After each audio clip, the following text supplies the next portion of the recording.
Hey Duluth, I'm Mayor Roger Reinert, and welcome to our second podcast. So between the last time and this time, we did land on a name, and we're just calling it Welcome to Duluth. So I know that may sound like just for folks that might be visiting us, which we'll talk a little bit about today, but it actually is an invitation to just know more about the things that are happening in our community. So again, just a reminder, we're really trying to focus on four things with this podcast. Deeper dive into some city services. We're going to talk about the big events and activities that happen in town. We want to highlight some of the nonprofits and partners who really make the things in Duluth happen. And then I'm going to invite a few individuals in to just tell some really powerful stories about who they are and what their life experience has taught them. So last time we visited with our new city administrator, Matt Staling, so we did the city service part.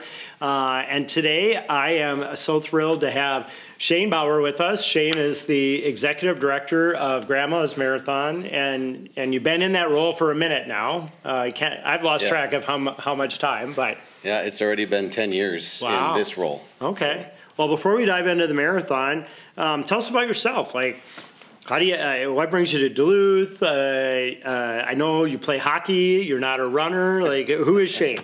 I've tried running, but I'm not. I heard you're not going to join me in the full marathon next year. Not near as good a runner so. as you. No, it's just I'm clearly built more for hockey. Yeah. But no, I moved here in 1999.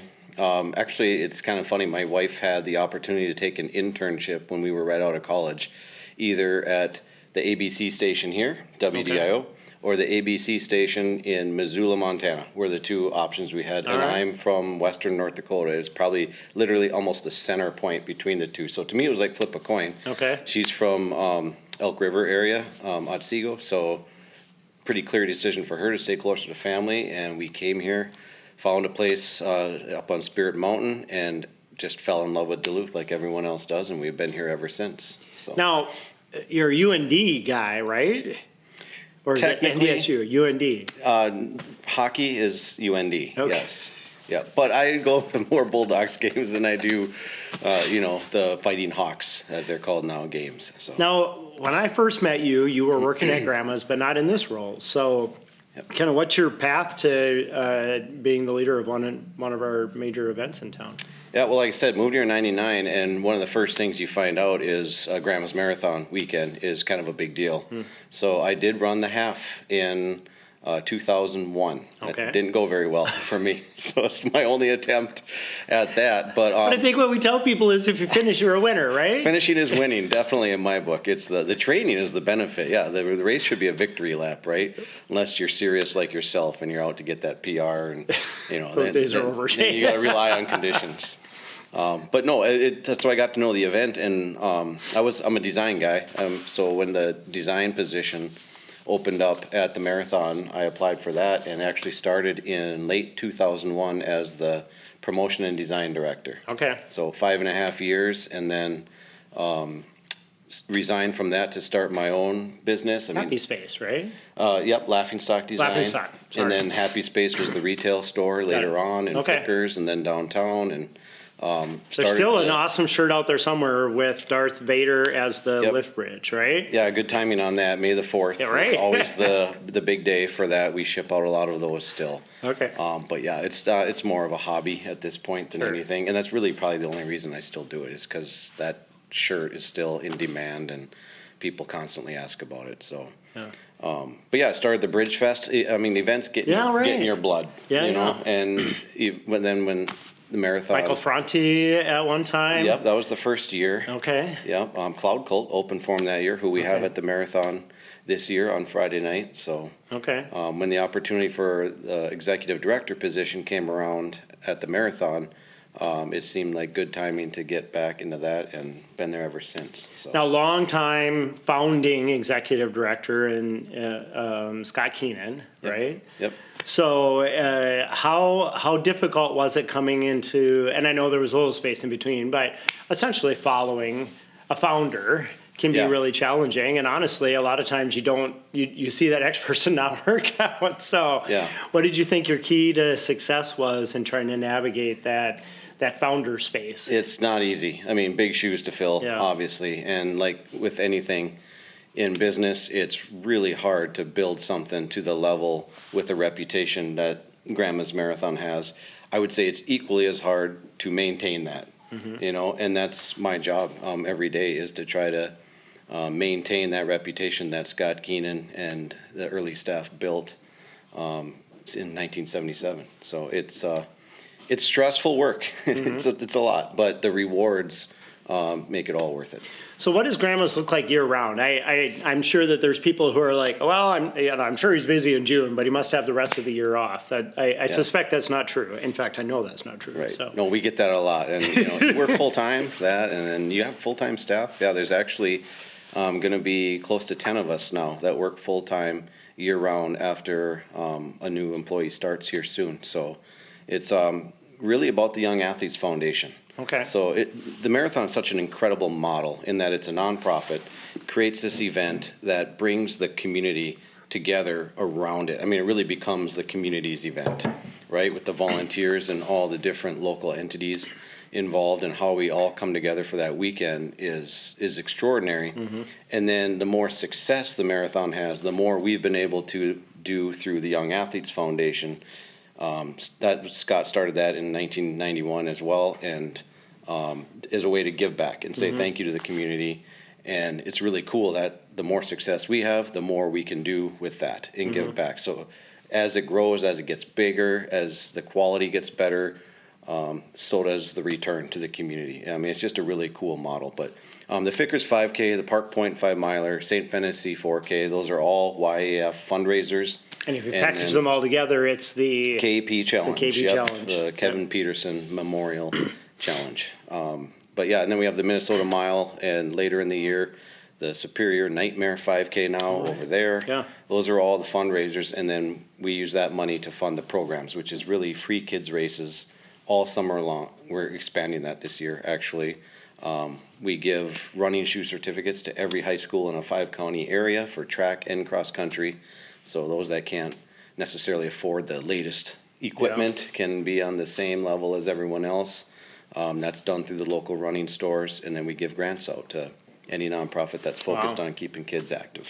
And that's a pretty decent amount of money, right? It is, yeah. It's in the millions now over the years. Okay. So it was really cool to break that million mark. I think it was 2017 or 18. Okay. We did that, and it's every year, like I say, it keeps going up.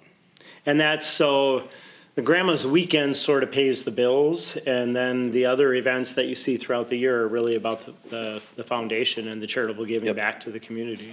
Yep. I mean, to be clear, we work on Grandma's Marathon year round. You Right. have to. We're already working on the 50th, and we have been for months. Yeah. For 2026, but the focus does shift to the Young Athletes Foundation. As we were walking in, you were talking about some of the challenges that you're still working through on this year's events, and my comment was, well, it just must be rinse and repeat, right? But that's not the case. I mean, that's why you're doing year-round sort of things, always trying to design and improve and make changes. Yep, especially with the big 50th coming. I mean, that's going to be huge, probably one of the biggest weekends Duluth has ever seen, and we need to be ready for that. We're trying to make any changes this year so that we're ready for next year. So say a bit about, like, what is special about next year? 50 years. I picture it, Is that 50 years from the first marathon? 50th event. Okay. Yep. Yeah, it's probably over 50 years when you consider the planning and what went in pre-1977. And now, I feel like from Scott, this was like two guys in ragged shirts with worn out shoes that like, hey, Shane, let's go run down the North Shore. And that was the first marathon, right? That's the Scott Keenan telling of this. Similar, yeah. I mean, they did have a great running club, the North Shore Striders back then, when Scott was the president. So, but yeah, essentially, this would be a great marathon course. Let's try it. And boy, were they right on that. And was that really kind of what is the history of Grandma's as an event? It came out of this running club? Yep. That idea started it, and then they really just needed someone to back it that first year. The budget was only about $600 or something like that, or that's what he needed from. It's larger now, right? It's much larger, now, yep. But it was still tough to find. So it sounds like Scott knocked on a lot of doors, and finally Grandma's, which had just opened as well. We share an anniversary with Grandma's Restaurant. They were willing to put up the money to fund it that first year, and highly known, I think, in the community as probably one of the best marketing investments ever. So. Well, there you go, folks. Like, I think many wonder where does Grandma's Marathon come from? Was it like a grandma that ran it, or what is that connection? It's the connection to Grandma's Restaurant in Canal Park. Absolutely, and I think the unique name has added a lot to the event over the years. They're still a sponsor to this day on a major level, but 1987, it became its own nonprofit. So Grandma's Marathon. The shirt on. Yeah, Grandma's Marathon is its own organization now, completely separate from the restaurants. So. Yeah. Do you get much confusion about that? Tons. The restaurant runs the race, or how does it, like, what's the comment? What's the question you get most frequently? Well, we still get people that walk into the Grandma's Marathon office, which looks nothing like a restaurant, and asking for a reservation, or like, where's the, where do we sit, or whatever. Does the restaurant get people wanting to sign up for the race? I would imagine they probably do. But it's almost weekly. We get someone walk in the door wondering, how to order food. So you should send registrations over to the front, the check-in counter or something. Yeah. So it's amazing. Yeah. Who, what are some of the things you've really seen evolve with the race over now, next year to be 50 years, or even racing in general? I feel like in that time, it's definitely become more of it's a wider spread sport. I mean, I think you go back 50 years, there wasn't the running communities there are now. It wasn't maybe as widely adopted as an activity. But being in the industry and working with other race directors and executive directors, what are some of the trends you've seen in running over the last 50 years? Well, it's definitely up and down. Like you said, it's in 1977 when Grandma's Marathon started was a running boom. I mean, there were just a handful of marathons in the country back then, and then they all kind of came online at once trying to create these events. And then that sort of fizzled out, and there really hasn't been what I guess you would call a running boom since until just recently. And the pandemic seems to have triggered that. Okay. People got out more when we couldn't go to work and be around others. People got into running and biking and all these outdoor activities, and that seems to have triggered another boom. And does that seem to have been sustained, or do you see a bending of the curve back to? I think some have seen that bend a little, but we sure haven't. I mean, the marathon the demand has gotten to be more every year, and everything filled as fast as it's ever filled for all three races, 5K half and the full this last year, and now with the 50th next year, it's going to be super quick, I think. So, folks, if you're going to run the 50th, you better be on it. Yep, prepare now. So, I mean, having participated for many years, I know the half was always really, really hard to get into. I remember the days when you used to mail in your entry and participate in a lottery and hope you got picked. And I feel like there was a strategy to sign up as a group, because if one person in your group got it, everybody got it. Correct. Do I remember that? People would drive from south to a post office in Duluth, right? Or come all the way to Duluth and try to get in that way. You'd go to the main post office. We literally had the big tumbler, like thing that all the entries went into in the office, and you grab a handful, and we did them by hand. And then everybody who knew Shane was like, "Hey, Shane, I didn't get it." I might have dealt with a lot of that. Yep. But the full was never that way. I don't recall the 5. So now all the events are really maxed out. Yeah, and online registration really changed all that. Okay. I mean, it's the first come, first serve queue system works now. I mean, it doesn't really matter how much demand there is. It's no different than Ticketmaster and demand for a concert. With the technology, I don't see the lottery being necessary. In fact, we got rid of it in, 2017 maybe? Okay. So, and with the companies now, the platforms, Race Roster being ours, they streamline that stuff so well that it's a much better system these days. And just for everybody watching, that fee goes to the company. It doesn't go to Grandma's Marathon when whatever the $3.95 is that you have to pay, right? Yep. Yeah. So you just came out with a couple things I want to make sure we talk about: the economic impact, and that race week is more than just Saturday. But let's start with you just came out with some new numbers about the economic impact of Grandma's. Is it fair to say that Grandma's is the biggest event each year? Biggest weekend event by far. Okay. Yep. I mean, Bentleyville would be another huge event, but it's spread out, over a longer period of time. Yep. As far as one weekend, to be pushing $40 million in economic impact in essentially 2 days is pretty incredible. And so for the Duluthian that's in Hunters Park saying, oh, what's $40 million? I don't see an economic impact. What is in that $40 million of economic impact? It's a lot. It's at least a dozen-page document that you can go into all the sort of offshoot type impacts and things More like than that. food How and many beverage. jobs does it create? Yep. But it's the hospitality industry that obviously benefits the most.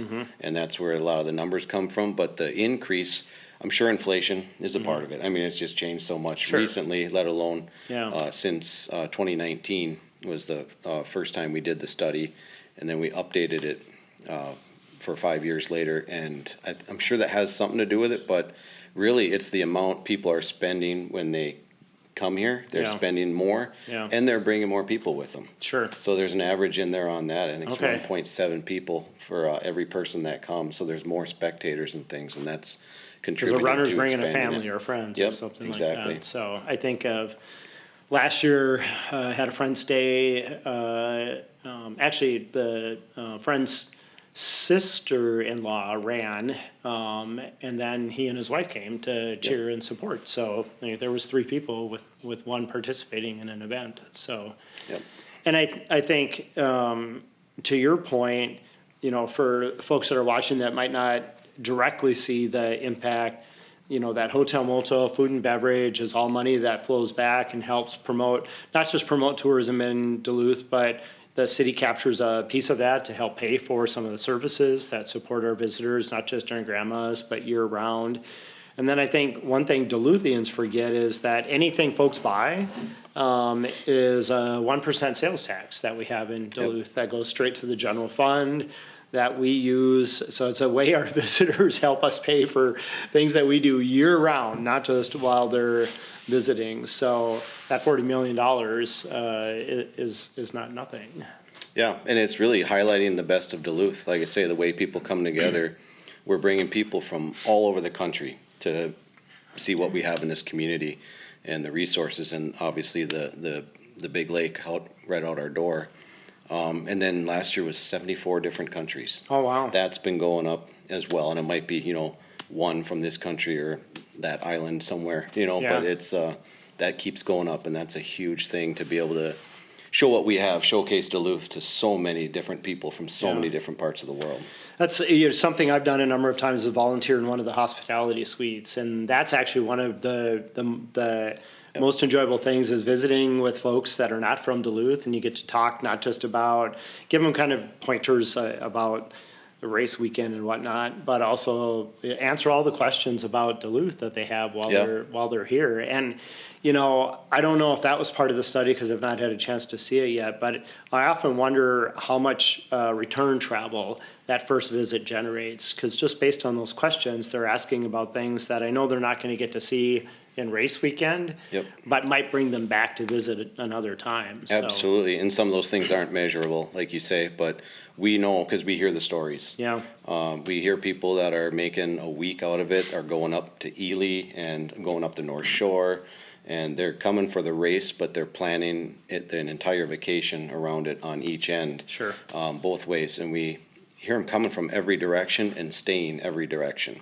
We know all the hotels locally are full, but we've heard people coming, staying in Grand Rapids and Spooner, Wisconsin. I mean, these places aren't very close. And with any friends for an early find. race. Yeah.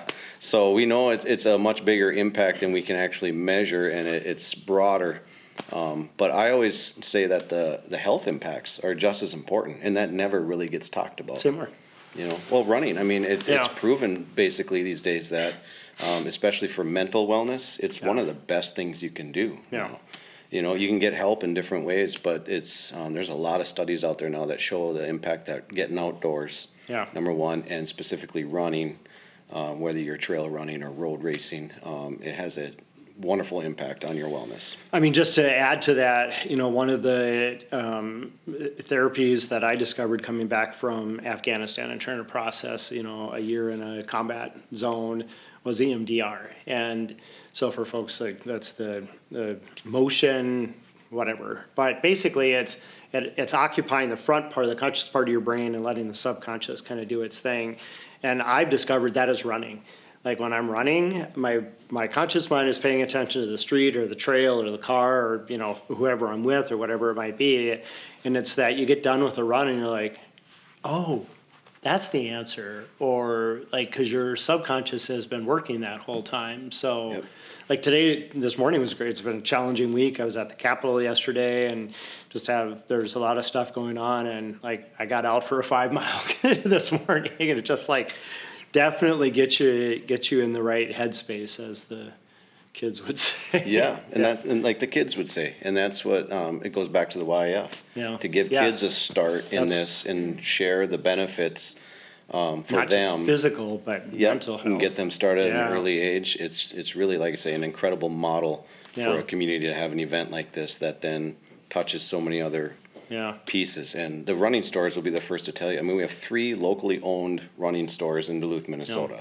That's pretty crazy for a market this size. Yeah. And you talk to them about it, they seem to be, they've been around for decades. And Jim over at Tortoise and Hare is the one who I've had conversations about. He says, we wouldn't have this without Grandma's Marathon and all the things that come with it in this community.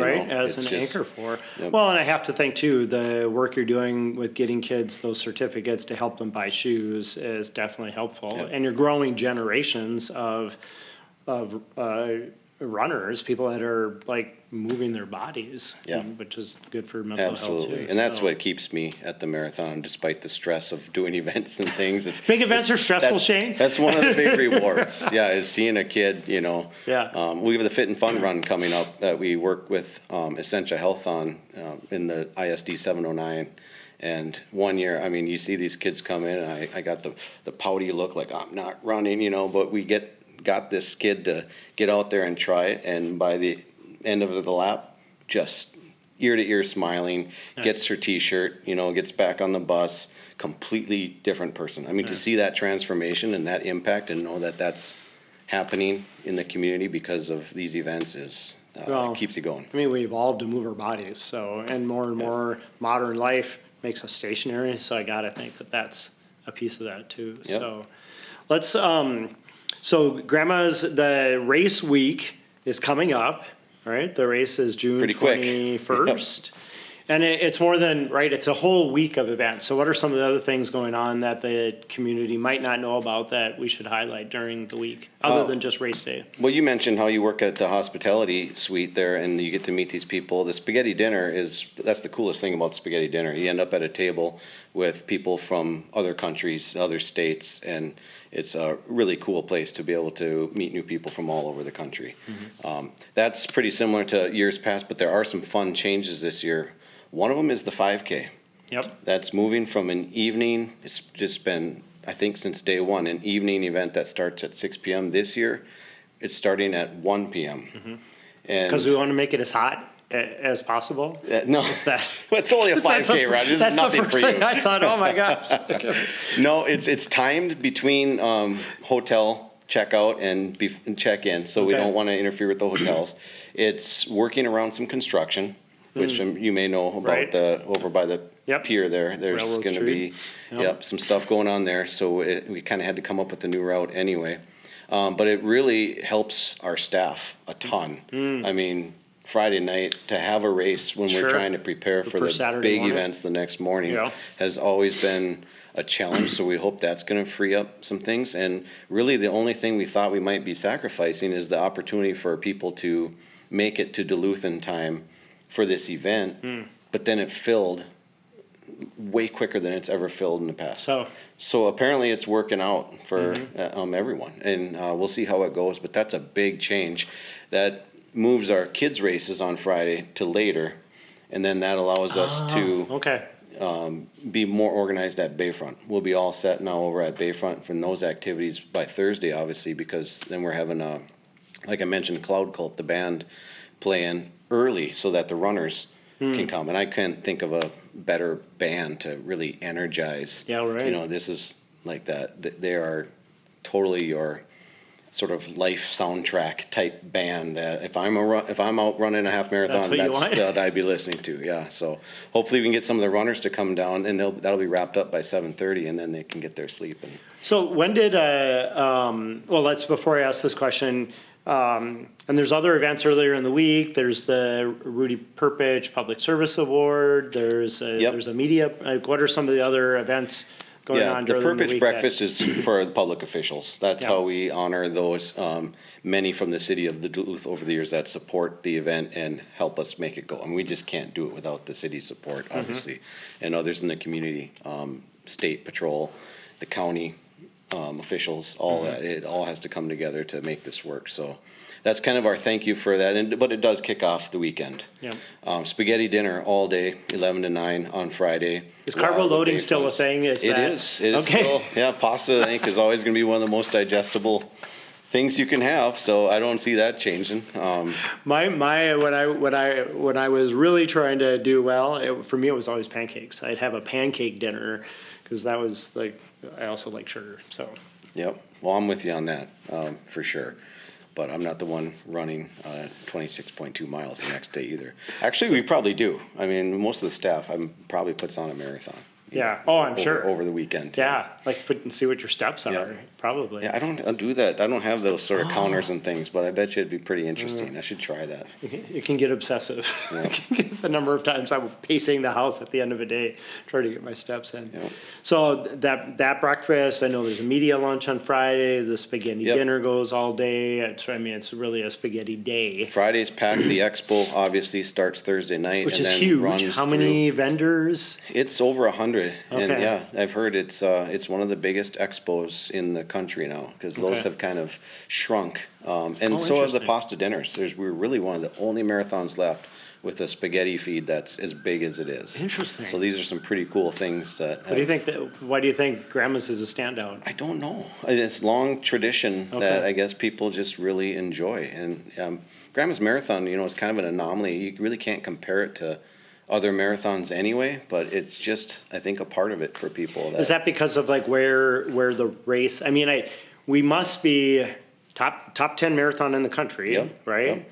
Must be the smallest city hosting a top 10 by far. Yep. So is that really what sets Grandma's apart? I mean, how does a community our size host a top 10 marathon in the United States? In short, that's it. I mean, it's world-class event, small town charm.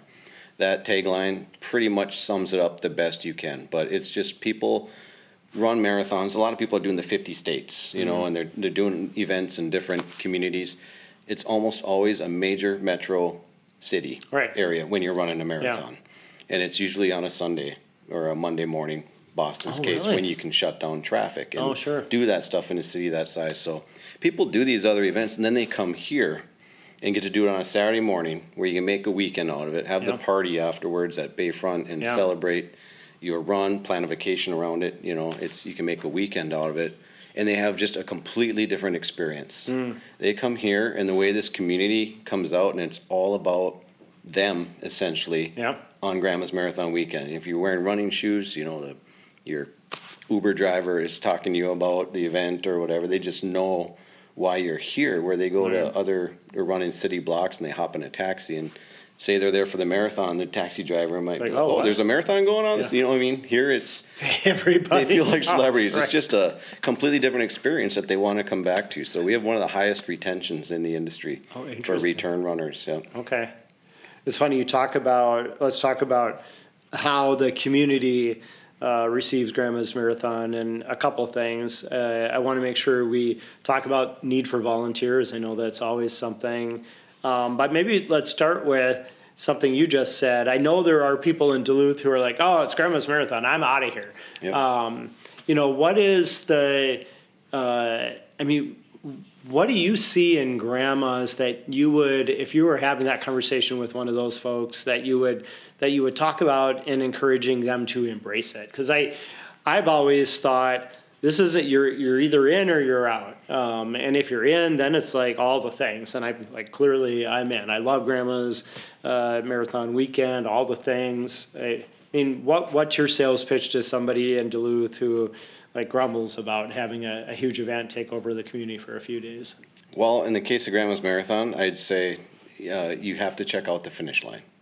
At some point, once you see how much emotion there is at that finish line, I mean, we get so many runners that are like, I have to try this. And you see so many people that you wouldn't think could. I mean, it's just like this is literally people of every kind, all shapes, sizes, you name it, coming from everywhere. And a lot of people are like, if I can do that, I want to try that and see if I can do this. And then some people get hooked on it. Obviously, some people are one and done, but you can say you're a marathoner. Yeah. If you get across that finish line, and you can see so many people experiencing that. I get that it's tough to get down there, but we're locals. We know where to park and how to access places. I do want to say I understand the get out of town thing, but really, if you're not like needing to be in Canal Park waterfront area, it really doesn't impact you wouldn't. Yeah, it's not that big a deal. You can still get around town up on the hill, and like you said, even if you're not participating, but you want to go down and spectate or go to Bayfront, park and walk a few blocks. I mean, but be a part of it, because it will be an experience for you, whether you are just spectating or getting involved. And there's a lot of people that get involved. I mean, we've got the college kids that are handing beer to runners down on London Road, people handing them bacon, pickles. We can't endorse any of that, but I love all of it. That might be my next year marathon. I'm just going to have fun with it, do all the things along the way. But that's what makes it so cool, and it's take a lot of be selfies. A part of making this experience for those that are coming to town, and it gets addictive. We have some volunteers who have been doing it. I think we still have a handful that have been doing it since 1977. Wow. A few spectating's open to anyone who wants to come down, right? You don't need absolutely. a ticket or what.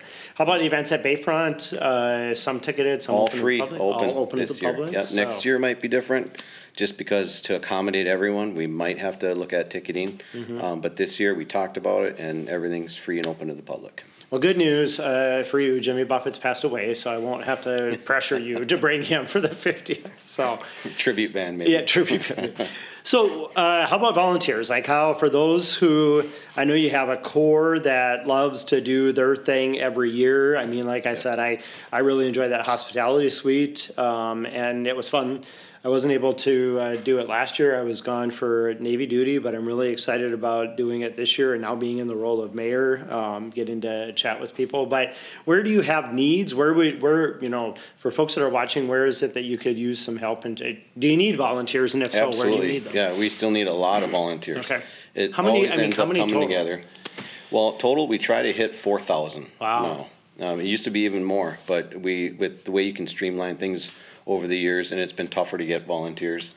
4,000. It's just, whether it's the Lions Club or Grandma's Marathon, I mean, everyone's struggling now to get the volunteers they need to do the events they've always done. But we're shooting for 4,000. Okay. So we need probably at least half that still.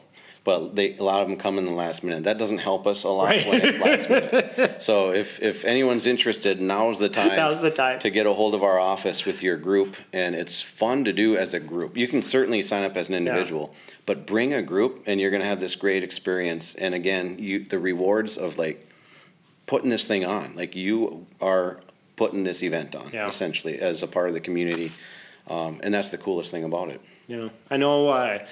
I've enjoyed, I think, something you said earlier, before I'd ever run it, I'd volunteered at a water station. And exactly, like, watching folks go by who, I'm like, I can't, it's all shapes and sizes and all ages. And, it really was like, I need to do this. Like, if those folks can do it, I can do it. And a couple of years ago, I helped out a group I was with, took on a water station and had that same feeling again. Even now, really 20 years later, like most of that time being a pretty committed and active runner, it was still so impressive to see everyone who was out there.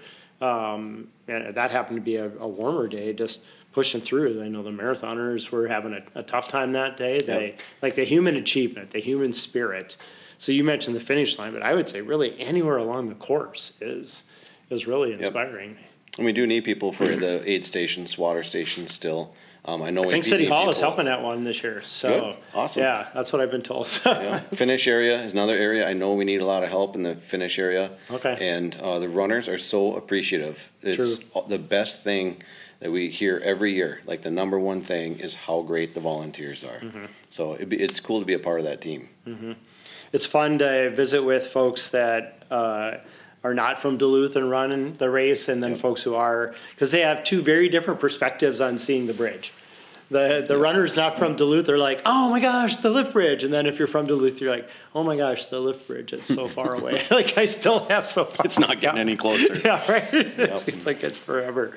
So, as you reflect back on your time with the race, what are some things that, like, what's a highlight of your time with Grandma's Marathon that really stands out?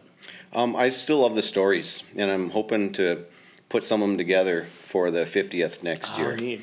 But the first one that springs to mind is the Strawberry Lady. It was a story we did years ago. Super One is out there handing fruit to the runners in 2 different locations. It's incredible.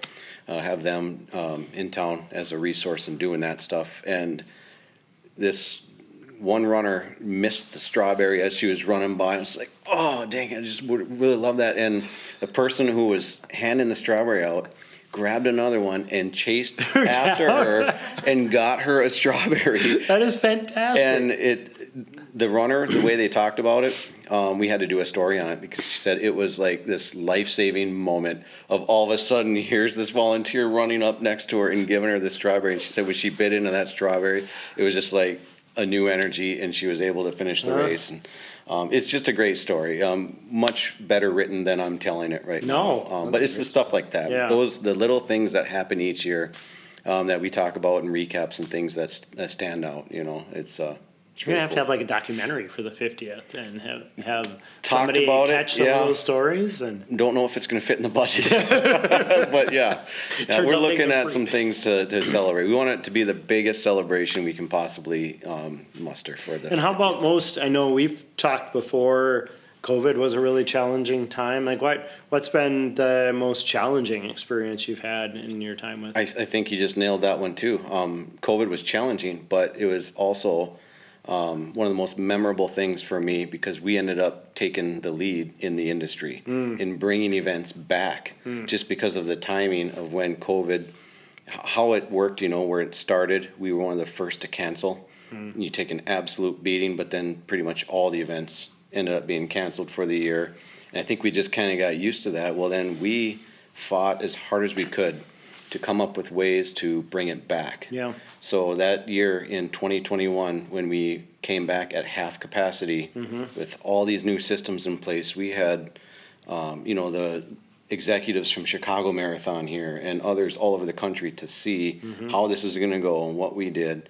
And it was really awesome for us to take the lead and lead the entire industry in here's how we can do road racing again. And then obviously by 2022 we were back to full capacity. But yeah, we came up with that model of doing waves of 250 for a 750 person race. It was actually the Park Point 5 miler was one of the very first races in the country at that size. That potential size. I don't think we hit 750, but we could have spread out over the course of an entire day, working with DPD on that to make it happen. That was a model that then became adapted by, the state health department even took that, and next thing you know, other races, they include it in their guidelines, and this is how you can have an event like this, and other races started doing them, and we were back to running again. I mean, kudos for being so inventive. I think also powerful to show not just other events, but I guess the community in the world that we could move forward. Yeah. I think in that period, I remember doing the full virtually. Made the mistake of doing it in late July. It was hot the day I decided to do my full. But did the 5 miler. I remember you had to run, the course was sort of set up all day and you had to run within a certain window of time. Yep. Start every 5 minutes another person could start. And then I recall Fickers, so maybe the next spring, that was in waves. Yep. So was it you who was like constantly looking at that and adapting and figuring out what the metrics looked like and, you know, how you could meet that Venn diagram of safe, but we got to generate some revenue and we want people to continue doing this? Yeah, it was our team for sure. Okay. Everything we do is a team. There we have, like I say, it's going to be 10 full-time, 10 leaders basically that are all completely in charge of their area. So we had to all come together and figure out how we could do this. The other part of it was working with the state. You know, we had to have regular meetings with them to make sure this was going to pass, and we had to get it through the city of Duluth, obviously, and the restrictions that the community was getting from the state level. So it was a coming together of sort of everybody, and then we also had a coalition, we called it, of all the road races in Minnesota. We would have Zoom meetings where we all come together, Twin Cities Marathon, Mike from Podium down, you organize a race, you were probably a part of this, you know, and even the Lopet and the ski races and things. We would have Zoom calls about how we can do this and how we can keep making progress. So it was really, it was a great example, and we received a big award for that from the Safety and Security Authority. For really being a national leader. Yeah. Yeah. Yep. Oh, kudos. Yep. Had to go down to Texas to accept that. It was a big deal, and I think well earned by our team and our community. Yeah. Wow. So I don't know if you've ever seen the Actor Studio where they end these conversations with some questions that they ask everybody. So as we wrap up, I've got a few questions for you that are not related. Maybe Okay. not. So what is your go-to restaurant in Duluth and why? Go-to restaurant in Duluth. Boy, there's so many good ones that I love. But I'm going to go with Clyde. Okay. On that. I love that smoked salmon chowder and the burgers. And I just had a steak there a couple weeks ago that comes on a plate that's 600 degrees, I think, something like that, like a stone. All right. So it's still cooking, and you basically. I figured it's because there's hockey next door, and that's. Well, there's that too. So yeah.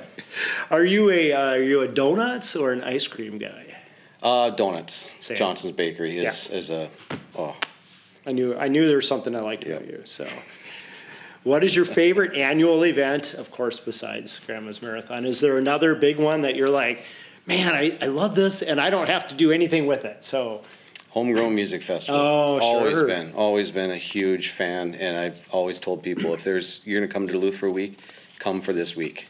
And I love it's in a shoulder season, and it gets. Well, isn't it amazing to see how it's gone from like a weekend to a whole week, and now almost like a 10-day thing, and over the bridge and all the stuff. So. Yeah, the timing doesn't work out great for planning a marathon. I was only able to go to one night this year, but I've always made sure to get out to something.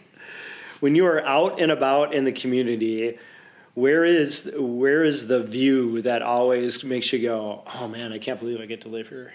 I'm up in Piedmont, and I'm a Skyline guy, Anger Park. Oh. And there's actually a par 3 on Anger Golf Course that you can stand on the tee box, and it's really cool. It reminds me of that coast in Spain with all the houses and the, and Dolly's paintings or whoever it is that had those, stuff. At that point, you're looking at my really neighborhood. Cool angle. Like, yeah, it is. It's just a sweet I think view. you're sort of above, and I'm more down below. Yeah, and the Minnesota Mile is up there now, and that's really cool to be able to run that and have that view. And then, where is your go-to to take visitors? Somebody who has never been here before. Temperance has always been my favorite and my recommendation. It's just cool walking on top of the river in that gorge, and then of course you can, if you're ambitious enough, go up to Carlton Peak from there. And pretty awesome. Well, Shane, thank you so much for taking time out when the marathon is not that far away. Remember, folks, don't wait till the last minute to volunteer. The volunteers are still needed, and we still appreciate not just everything that the marathon does for health and wellness and economic impact, but something we didn't touch upon was things like Grandma's Marathon give Duluth a name that far exceeds what a community of just shy of 90,000 people would have otherwise. The number of times I travel the country and people know of or have heard of Duluth, Minnesota, it's because of things like Grandma's Marathon. So you're not just like having the impact in individual wellness, but also helping give our community a name throughout the country, and we appreciate that. So, well, thank you, and thanks to everyone. I can't do it without this community, that's for sure. Well, thanks everyone for joining us on this edition, I guess, of Welcome to Duluth, and hope you'll join us again next time. I'm not quite sure yet what our next edition is going to be, but it'll be another great conversation. So stay tuned for the next edition of Welcome to Duluth.